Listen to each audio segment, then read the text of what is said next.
ملوا آگے دیکھتے ہیں سورہ جمعہ.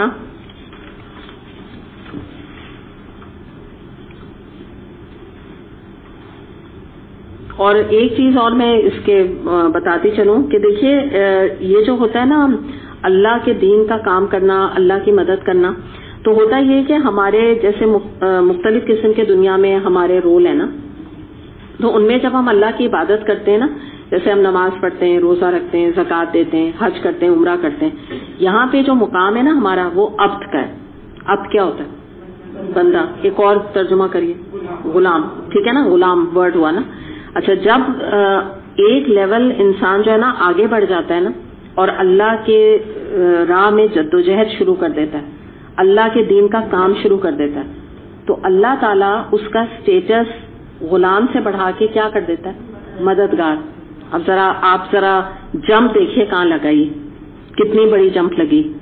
ایک ابھی تو غلام تھا وہ، لیکن جب وہ اللہ کے دین کا کام شروع کرتا ہے، اللہ کے دین کے کاز کے ساتھ جڑتا ہے، تو اس کا سٹیٹس اتنا ہائی اللہ کر دیتا ہے کہ اس کا یعنی نام بھی آنریبل ہو گیا، اللہ کا مددگار.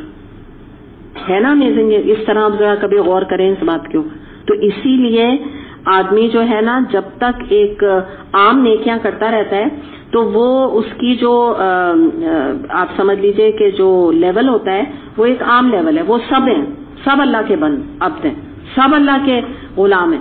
لیکن آپ مجھے بتا دیے اللہ کے مددگار کتنے ہیں بتائیں؟ آٹے میں نمک کے برابر، جو حقیقت ہے کم ہے نا. تبھی یہ آنر اللہ نے سب کو نہیں دیا، کیونکہ یہ اس کی اپ گریڈنگ ہو رہی ہے. اور ایک اور بات یاد رکھیں، علماء آپ کو پتہ ہے کیا کہتے ہیں؟ اس سے زیادہ دنیا میں ہائیسٹ کوئی لیول نہیں جس پہ کوئی انسان جو ہے نا اس کا اپ گریڈ ہو جائے، ترقی ہو جائے اس کی بندے. اس کے آگے کوئی گریڈ نہیں. اب کیوں؟ کیونکہ اب کوئی رسول نہیں ہے، ٹھیک ہے نا، کوئی نبی نہیں، کوئی پیغمبر نہیں، تو وہ تو نہیں بن سکتا نا آدمی کتنا بھی اچھا نیک ہو جائے. لیکن اگر نیک رہے گا اور اپنی انفرادی عبادت کرتا رہے گا تو وہ عبد ہے، غلام ہے بس. ٹھیک ہے، بہت اچھی بات ہے. 100 نفل ایک دن میں پڑھتا ہے، بڑی اچھی بات ہے. زکوٰۃ دے رہا ہے، سب دے رہے ہیں.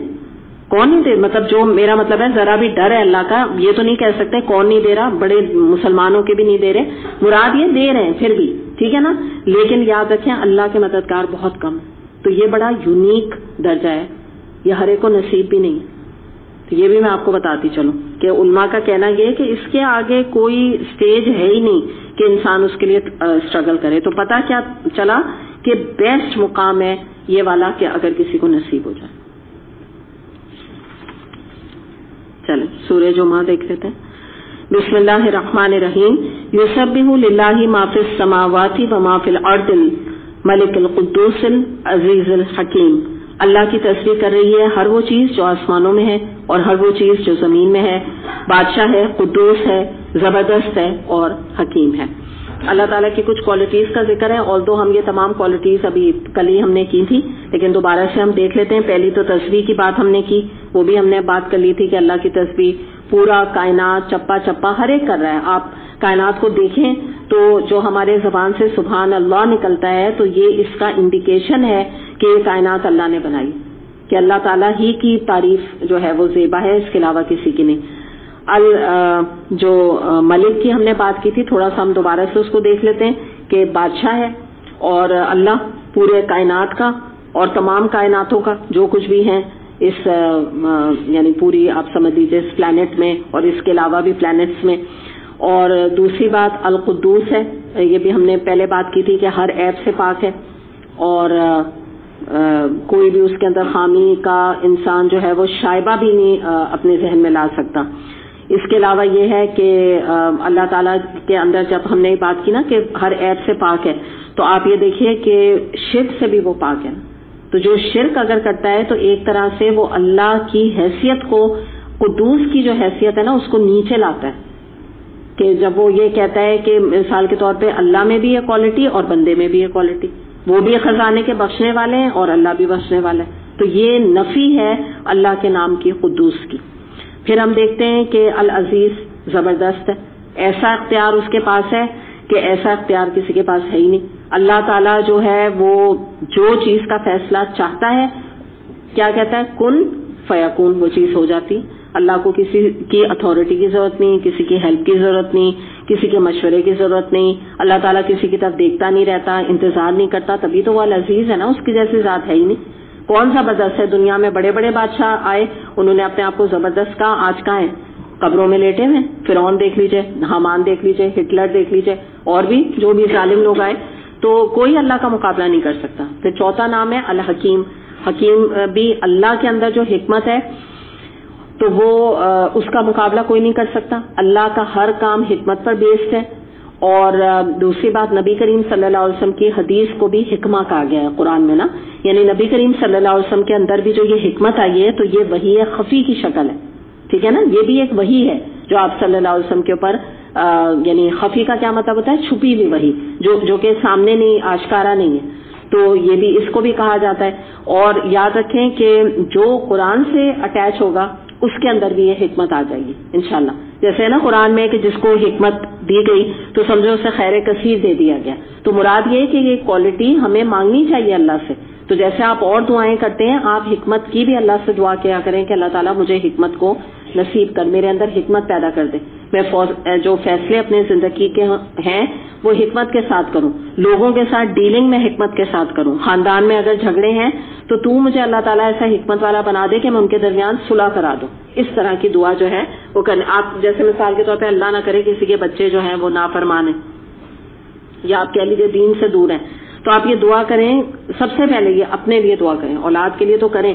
پہلے دعا یہ کریں، اللہ میرے اندر اتنی حکمت پیدا کرے کہ میں اپنے بچوں کو دین کی راہ پہ لگا سکوں. مجھے بات بھی تو کرنی آئے نا ان سے. ٹھیک ہے نا. شوہر سے اگر تعلقات خراب ہیں مثال کے طور پہ کسی کے بیوی کے، وہ یہ دعا کرے اللہ تو میرے اندر ایسی حکمت پیدا کر دے کہ میں اپنے شوہر سے ایسی بات کیا کروں، میں ایسے معاملات رکھوں، ایسی ڈیلنگ کروں کہ اللہ تعالیٰ میری جو رنجش ہے اور جو میرے آپس کے تعلقات خراب ہیں وہ اچھے تعلقات اور محبت میں بدل جائیں. ہر ایک سے، ساس کے ساتھ معاملہ خراب ہے، نند کے ساتھ، جس سے بھی خراب ہے، آپ حکمت، کیونکہ جب حکمت آتی ہے تو معاملات سب درست ہو جاتے ہیں. حکمت کا بہت سارے معنی، ان میں سے ایک معنی یہ بھی ہے کہ صحیح موقع پر صحیح فیصلہ کرنا. تو یہی ہے نا، تو صحیح موقع پہ صحیح فیصلہ کرنا. دوسرے کیا؟ مزاج شناس ہونا.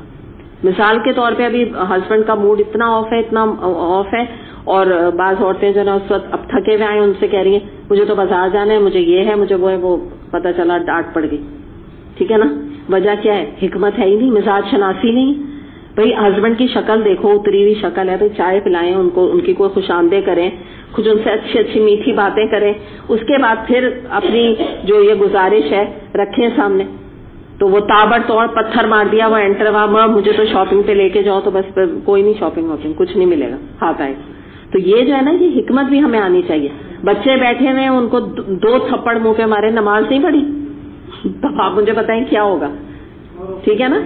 وہ کہیں گے اچھا اب تو بتائیں گے اگلی بھی عشاء کی بھی نہیں پڑھوں گا، مارے اور مارے. یہی ہوتا ہے نا.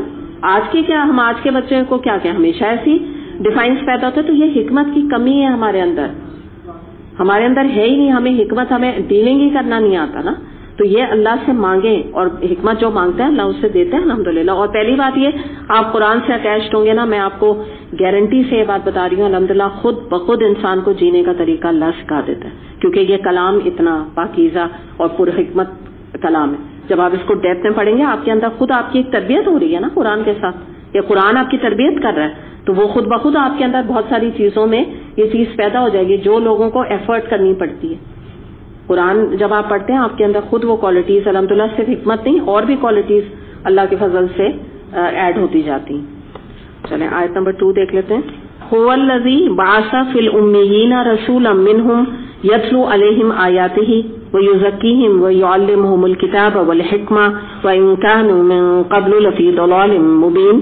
وہی ہے جس نے امیوں کے اندر ایک رسول خود انہی میں سے اٹھایا جو انہیں اس کی آیات سناتا ہے، ان کی زندگی سنوارتا ہے اور ان کو کتاب اور حکمت کی تعلیم دیتا ہے، حالانکہ اس سے پہلے وہ کھلی گمراہی میں پڑے ہوئے تھے. اب دیکھیں یہاں پہ ذکر جو ہے وہ کیا جا رہا ہے نبی کریم صلی اللہ علیہ وسلم کا مقصد بعثت، آپ کو کیوں اللہ تعالیٰ نے اس دنیا میں بھیجا، اس کا ذکر کیا جا رہا ہے.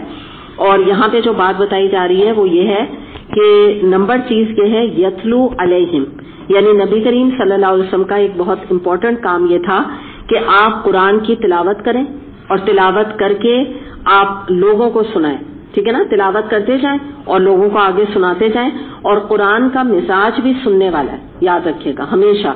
جتنا زیادہ جو ہے نا اس کو جیسے سنایا جاتا ہے، اور تو اس کی جیسے ابھی ہم تلاوت کی، ابھی ہم آگے بات کریں گے غور و فکر کی، پہلے ہم اگر تلاوت کی بھی بات کریں تو آپ نوٹ کریں کہ تلاوت سن کے دل کو جیسے کچھ ہوتا ہے نا، ایک دل کے اندر جو ہے وہ اللہ کی محبت اور نرمی پیدا ہوتی ہے. تلاوت تو بڑا امپورٹنٹ رول پلے کرتی ہے.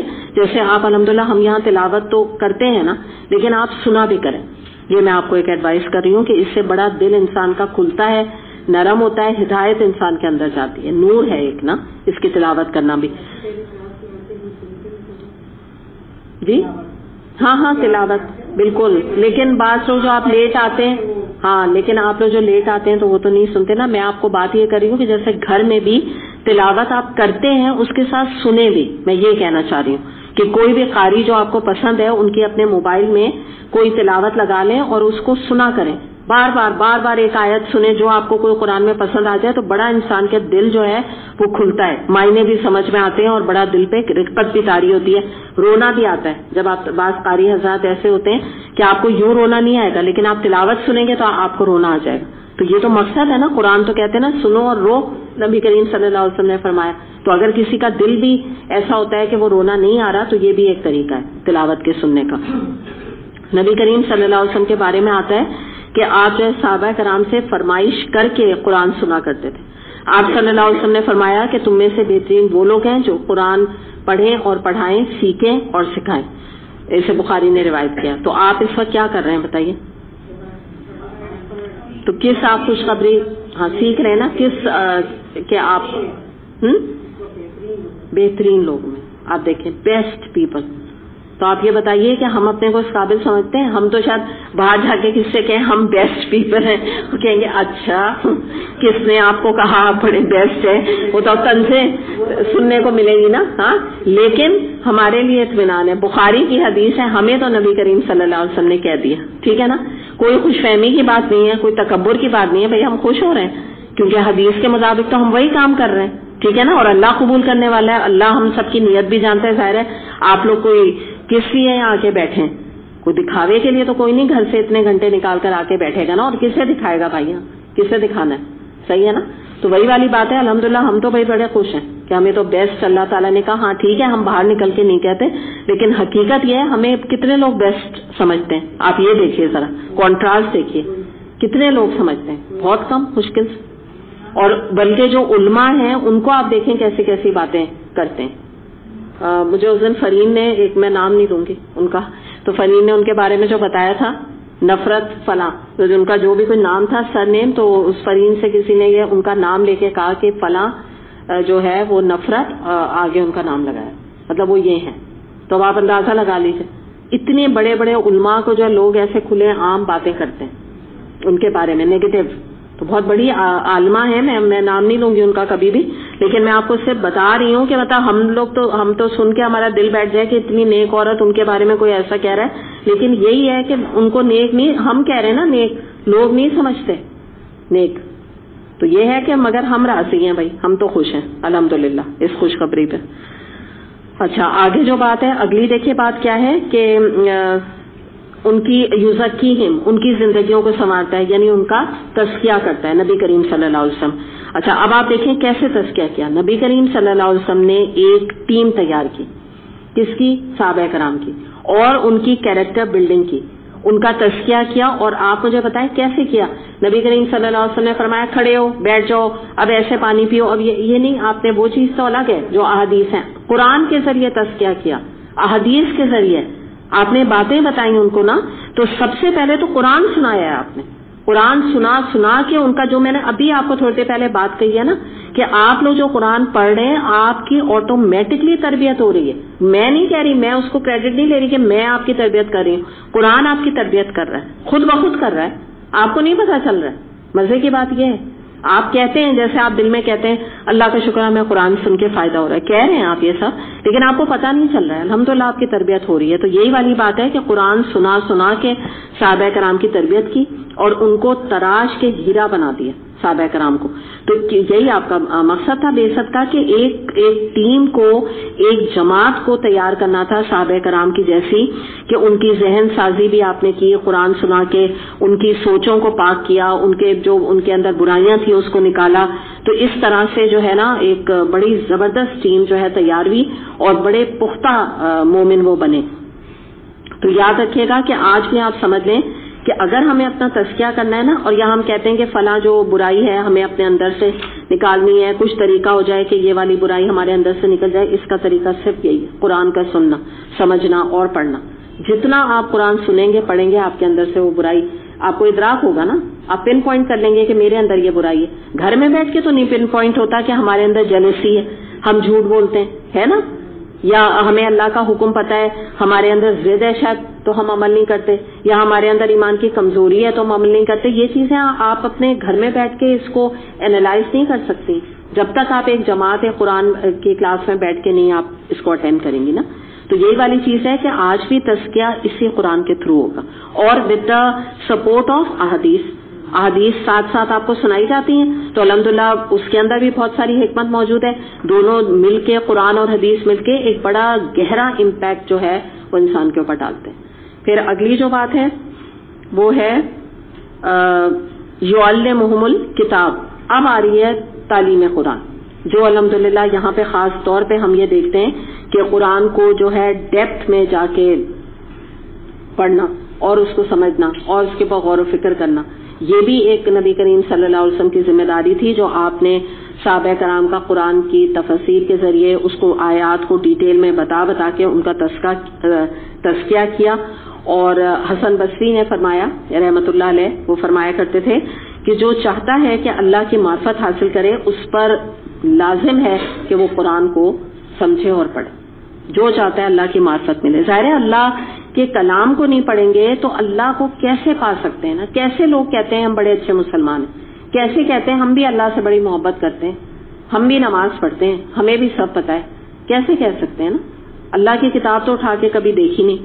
تو دیکھیں آپ کیا ہوتا ہے کہ مثال کے طور پہ ایک ناول بھی ہوتی ہے انگلش, تو اس کو بھی بڑا سمجھ کے اور مزے لے کے پڑھتے ہیں نا. لیکن آپ دیکھیں کہ قرآن کے ساتھ کیا معاملہ ہے. میجورٹی جو ہمارے مسلمان ہیں وہ تو بے سمجھے پڑھ رہے ہے نا, بس تلاوت کے لیول پہ. ہمارے کتنے لوگ دنیا سے جا چکے جنہوں نے سمجھایا تو کچھ نہیں قرآن, ہاں تلاوت کر لیں جیسی تیسی, وہ بھی اللہ جانتا ہے تجوید سے مشکل ہی پڑھاؤ. پھر یہ کہ یاد رکھیں کہ قرآن کی تفسیر اور ان ڈیپتھ اس کی اسٹڈی کے بغیر انسان جان نہیں سکتا کہ اس کا مقصد حیات کیا. یہ بھی جو سوال ہے جو آج ویسٹ میں بھی ہے, فلسفی بھی یہ سوال کرتی ہے, جو سبجیکٹ ہے نا فلسفی, اس میں بھی یہی ہے کہ ہمارے حیات کا مقصد کیا ہے. تو اگر آپ قرآن سے الگ ہو کے بات کریں گے نا تو انسان ایتھیسٹ بن جائے گا, لادینیت اس کے اندر ہو جائے گی, اسکیپٹک بن جائے گا, شک کرے گا, کہے گا پتہ نہیں کیا مقصد, سمجھ میں نہیں آئے گا کہ کیوں ہم پیدا ہو گئے. تو یہ قرآن یہ مقصد دیتا ہے. اور دوسری بات یہ کہ انسان کو قرآن پڑھ کے پتہ چلتا ہے کہ کیسی آئیڈیل زندگی ہے جو میرا رب مجھ سے چاہتا ہے, کیسا جو ہے کس نہج پر کن اصولوں پر مجھے اپنی زندگی گزارنی. تو اس قرآن میں فرائض بھی ہیں, احکامات بھی ہیں, ڈوز بھی ہیں, ڈونٹس بھی ہیں. تو یہ تمام چیزیں جب انسان پڑھتا ہے تو وہ قرآن کی تلاوت کافی نہیں ہے جب تک اس کو ڈیپتھ میں نہ پڑھا جائے, غور و فکر نہ کیا جائے. اور اس کام کو ایک مشن کی طرح کرنا کی ضرورت ہے کہ جب یہ بات ہو گئی نا کہ وہ تعلیم دیتا ہے کتاب کی, نبی کریم صلی اللہ علیہ وسلم کا کام تھا, تو تعلیم جب دی جاتی ہے تو اس پہ آٹومیٹکلی اگلا بات یہ ہوتی ہے اس پہ عمل بھی ہمیں کرنا ہے. کہ اور عمل ایسا کہ عمل کرنے کے بعد یہ ایک مشن ہونا چاہیے ہمارا کہ یہ قرآن جو ہے وہ سب کے ہاتھ میں آتا ہے, سب ہماری زندگی میں ایک پیشن تو یہ کرے نا, چلے چند کے ہاتھ میں آ جائے, لیکن امید اور اللہ سے ایک دعا یہی کرتے رہیں. آخری ہے تعلیم حکمہ, ٹھیک ہے, حکمت کی تعلیم دیتا ہے. تو یہاں پہ ہمیں پتہ چلتا ہے اگر ہم توراہ کی بات کریں کتاب کی نا تو اس میں صرف احکامات تھے اس کتاب میں. انجیل بائبل کی بات کریں تو اس میں جو ہے وہ احکامات نہیں تھے بلکہ بس ایسی سینگس تھی. تو اب یہاں پہ ہم یہ دیکھتے ہیں کہ یہ جو ہے حکمت سے مراد یہاں پہ جو بات کی جا رہی ہے وہ ہے نمبر 1 رائے یہ کہ قرآن کریم میں جو حکمت پائی جاتی ہے نا جو ابھی ہم نے بات کی وہ ہے. نمبر 2 رائے یہ ہے کہ امام شافعی کے مطابق دوسری رائے یہ کہ حکمت سے مراد یہاں پر حدیث ہے, جو میں نے آپ کو بتایا وحی خفی کی قسم ہے، اور نبی کریم صلی اللہ علیہ وسلم کی ہر حدیث میں اگر آپ دیکھیں تو حکمت کے خزانے موجود ہیں. جیسے قرآن کی ہر آیت جو ہے اس میں حکمت ہے، اسی طرح آپ نوٹ کریں کہ جب قرآن کی تفسیر حدیث کے ساتھ سپورٹ سے کرائی جاتی ہے تو بہت ہی افیکٹو ثابت ہوتی. جو لوگ حدیث کو کوٹ نہیں کرتے، میں نہیں سمجھتی کہ یہ ایک درست طریقہ ہے کہ قرآن کو بغیر احادیث کے کوٹ کیا جائے. مناسب طریقہ یہ ہے کہ دونوں کا کمبینیشن ہو، اور بعض احادیث آپ لوگ اس کے گواہ ہیں کہ ایگزیکٹلی ایسا لگتا ہے کہ من ون جو آیت ابھی کوٹ کی گئی وہی حدیث ہے، امیزنگ لگتا ہے. تو یہ نبی کریم صلی اللہ علیہ وسلم سے بھی اپنا ایک تعلق پیدا کرنے کے لیے اور ان کے علم سے فائدہ اٹھانے کے لیے ضروری ہے کہ آیات کو احادیث کے سپورٹ کے ساتھ بیان کیا جائے. چلیں الحمدللہ اتنا ہی آج کرتے ہیں. وآخر دعوانا الحمدللہ رب العالمین. سبحانک اللہم و بحمدک اشہد ان لا الہ الا انت استغفرک و اتوب الیک. السلام علیکم ورحمۃ اللہ وبرکاتہ.